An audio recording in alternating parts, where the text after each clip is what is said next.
Is Skillshare really the secret to unlocking your creative genius? That's what I wanted to find out, so I signed up and here's what I discovered. Skillshare is built for creatives. Whether you're into photography, animation, writing, or web development, there's probably a class for it. And the variety? Surprisingly solid.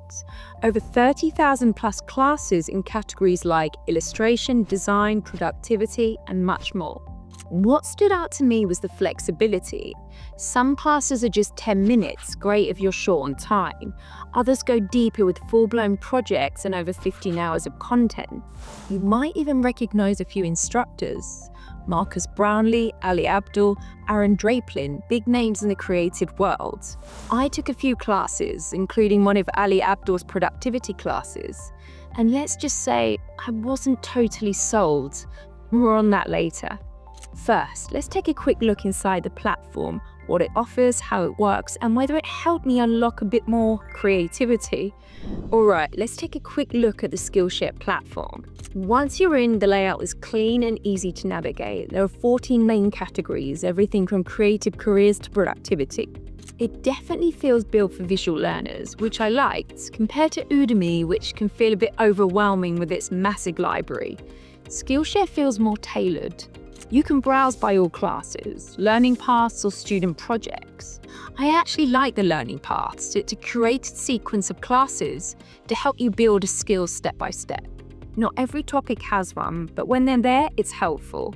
The filters, honestly, they're pretty basic. You can sort by class, length, or popularity, but nothing super advanced. Then there are Skillshare Originals, in-house productions that are usually high quality and often feature big-name instructors.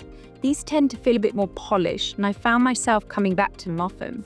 That said, anyone can apply to be a Skillshare teacher. There's an approval process, but like with Udemy, that means class quality can vary. Some are fantastic and others, not so much, so keep that in mind. You'll also see staff picks, which are handpicked by Skillshare's team.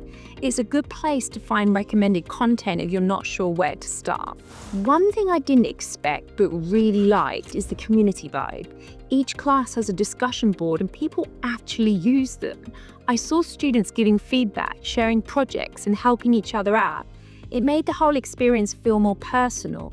And speaking of projects, I love that part. You're not just watching lessons, you're encouraged to create and share, which is perfect for visual and hands-on learners. Okay, so here's what happened when I took a class in Skillshare. I tried one of Ali Abdul's productivity classes. I was curious to see how his content held up in a more structured class format, as I'm a big fan of his YouTube videos. The interface was great, super clean, easy to navigate. You've got the video player, lesson list, tabs for projects, resources, and discussions. What I didn't expect was how active the discussion tab was. People were actually engaging, asking questions, and sharing work. It gave the class a nice community feel. Now, as to the class itself, it has a polished feel, but content-wise, it felt a bit superficial. Sorry, Ali, you can do better. I kept waiting for those aha moments, but they never really came. It wasn't a bad experience, just not super useful. I still think there's value in Skillshare, but I'll definitely be more selective next time I pick a course. Before we jump into pricing, quick favor. If you're enjoying this video, hit subscribe. It really helps me out and keeps videos coming like this. And if Skillshare's got you curious, check out the link below. It really helps support the channel. Thanks so much. Let's talk money, because Skillshare doesn't exactly make it easy for you to find out what you're signing up for. You won't see the price until you're partway through the sign-up process, but here it is, $167.88 per year, billed annually. When you think about the number of classes you get, it's not bad if you're planning to use them regularly. Unlike platforms like Masterclass, which offer a few different membership options, Skillshare keeps it simple with just one plan. Easy, but not super flexible. They definitely go for quantity. 30,000 plus classes is a lot, but as we all know, more doesn't always mean better, and with such a wide range of instructors, class quality can vary. You do get a 7-day free trial, which is great for testing it out, but important to note, there's no refund policy. So if you're not sure it's the right fit, just make sure to cancel before that trial ends. Skillshare has a lot going for it. You get access to thousands of creative classes, it's affordable, beginner-friendly, and perfect for anyone looking to dip into a new hobby or sharpen creative skill. There's a strong community vibe too, plus the project-based format and mobile app make it easy to learn wherever you are. And with a free trial to get started, there's no pressure to commit right away. But before you jump in, there are a few things to consider. There's no formal accreditation, so if you're hoping to add weight to your resume, it might just fall short. The platform focuses almost entirely on creative topics, so you won't find business, tech, or academic style learning here. Quality can vary since anyone can become a teacher. And with only one membership plan and no refund policy, you'll want to be sure it's the right fit before signing up. So how does Skillshare stack up against other big names like Udemy, Masterclass, and Domestika?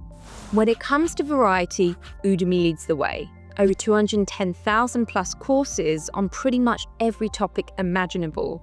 Skillshare isn't far behind, with 30,000 plus classes focused on creative skills.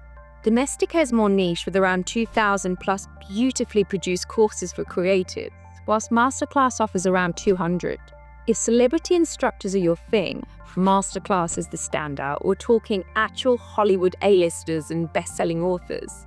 Skillshare and Udemy feature well-known creators and YouTubers, which is great if you're into learning from people active in the field. Domestika leans onto industry pros, less flash, more craft. Only Skillshare offers a 7-day free trial. The others don't really do trials, though you'll sometimes find free previews or promo content.